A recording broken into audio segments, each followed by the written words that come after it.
Hello. बारिश के मौसम में हम कभी कभी सुनते हैं कि किसी स्थान पर बादल फट गया है, और बादल फटने की घटना को हम लोग जो कल्पना करते हैं उसमें हम ये समझते हैं कि उस जगह पर बादल फट गया होगा और काफी तेजी से पानी उस जगह पर गिर गया होगा। लेकिन अगर हम इसे देखें तो बादल फटना बारिश का एक चरम रूप है। इस घटना में बारिश के साथ कभी कभी गरज के साथ ओले भी पड़ते हैं। सामान्यतया बादल फटने के कारण सिर्फ कुछ मिनट तक मूसलाधार बारिश होती है, लेकिन इस दौरान इतना अधिक पानी बरसता है कि क्षेत्र में बाढ़ जैसी स्थिति उत्पन्न हो जाती है। बादल फटना इसी घटना को कहते हैं। इसमें किसी एक जगह पर अचानक बहुत बारिश हो जाती है। मौसम विज्ञानी इसे 1 घंटे के मानक पर आंकते हैं। यदि किसी जगह पर 1 घंटे के अंदर 100 मिलीमीटर से अधिक बारिश हो जाती है या कुछ ही मिनटों में 2 सेंटीमीटर से अधिक वर्षा हो जाती है, जिस कारण भारी तबाही होती है, तो इस घटना को बादल फटना कहते हैं। और इसे साइंटिफिक लैंग्वेज में क्लाउड बर्स्ट या फ्लश फ्लड कहते हैं। इसमें ऐसा प्रभाव होता है जैसे आप बाल्टी भरकर अचानक उसे किसी एक जगह पर उड़ेल देते हैं। किसी एक जगह पर बहुत सारे नमी वाले बादल या बारिश वाले बादल जमा होने पर पानी की बूंदों के आपस में मिलने से बादल फटने की घटना होती है।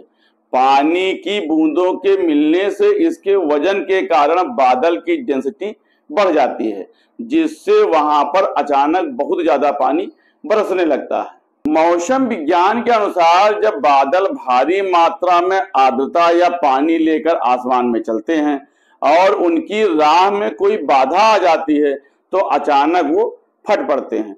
यदि संघनन बहुत तेजी से होता है तो ऐसी स्थिति में एक सीमित इलाके में कई लाख लीटर पानी एक साथ पृथ्वी पर गिरता है, जिसके कारण उस क्षेत्र में तेज बहाव वाली बाढ़ आ जाती है और इस पानी के रास्ते में आने वाली हर वस्तु क्षतिग्रस्त हो जाती है। और अगर इसे हम भारत के संदर्भ में देखें तो हर साल मानसून के समय नमी के लिए बादल उत्तर की ओर बढ़ते हैं, लिहाजा हिमालय पर्वत एक अवरोधक के रूप में सामने पड़ता है। बादल फटने की घटना कहीं पर भी हो सकती है, लेकिन आम तौर पर यह पहाड़ी इलाकों में ज्यादा देखने को मिलती है। दरअसल बादल फटने की घटना अमूमन धरती की सतह से 12 से 15 किलोमीटर की ऊंचाई पर होती है। पहाड़ी इलाकों में पानी से भरे बादल 2 पहाड़ों के बीच फंसने के चलते अचानक पानी में बदल जाते हैं। इससे एक ही जगह पर बहुत तेज बारिश होने लगती है। इसी तरह से यदि कोई गर्म हवा का झोंका पानी से भरे बादलों से टकराता है तब भी उसके फटने की आशंका बढ़ जाती है।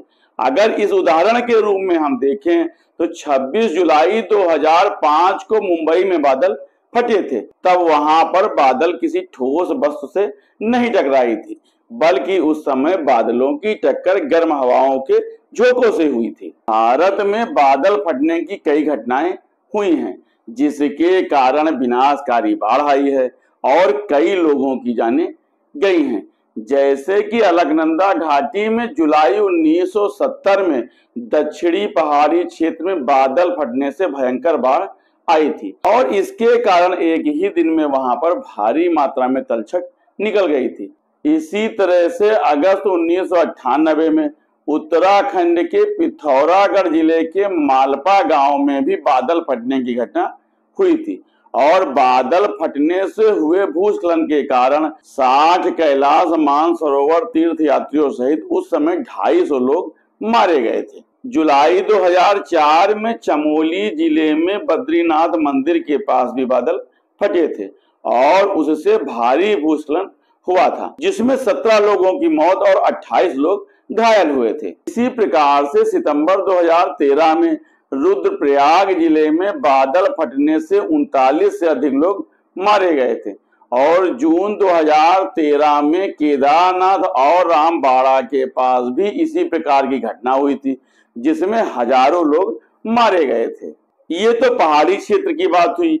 इसी प्रकार से महाराष्ट्र के पुणे में सितंबर-अक्टूबर 2010 में बादल फटने की एक श्रृंखला ने वहां वाहन और इमारतों को भारी नुकसान पहुंचाया था और उसमें कई लोग घायल हुए थे या मारे गए थे। इसी प्रकार से सितंबर 2014 में कश्मीर क्षेत्र में बादल फटने से लगभग 200 से अधिक लोग मारे गए थे। कश्मीर के ही पहलगाम में अमरनाथ गुफा मंदिर के पास जुलाई 2022 में बादल फटने से भी कई लोगों की जानें गई थी।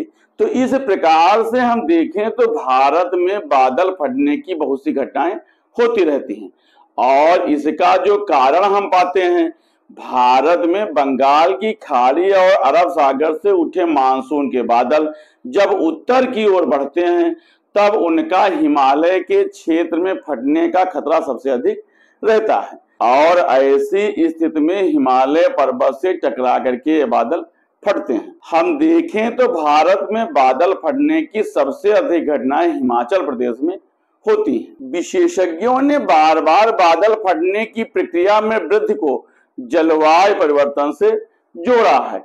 डाउन टू अर्थ की एक रिपोर्ट के अनुसार जनवरी से जुलाई 2021 तक हिमालयी क्षेत्र में कम से कम 26 बार बादल फटे थे। उस रिपोर्ट में कहा गया था कि बढ़ते वैश्विक समुद्री तापमान के कारण महासागर तेजी से गर्म हो रहे हैं। इसके परिणाम स्वरूप नमी युक्त हवा हिमालय क्षेत्र में पहुंच रही है, जिसकी वजह से बादल फट रहे हैं।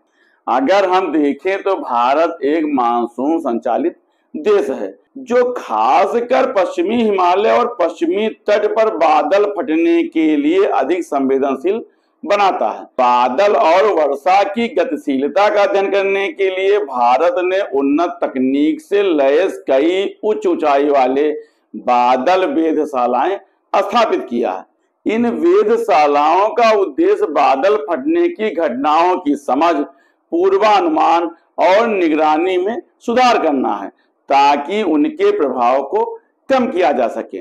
इसी श्रृंखला में उत्तराखंड के टिहरी में हिमालयन क्लाउड ऑब्जर्वेटरी की स्थापना इस क्षेत्र में बादल फटने की घटनाओं का पूर्वानुमान लगाने और उनका अध्ययन करने के लिए की गई थी।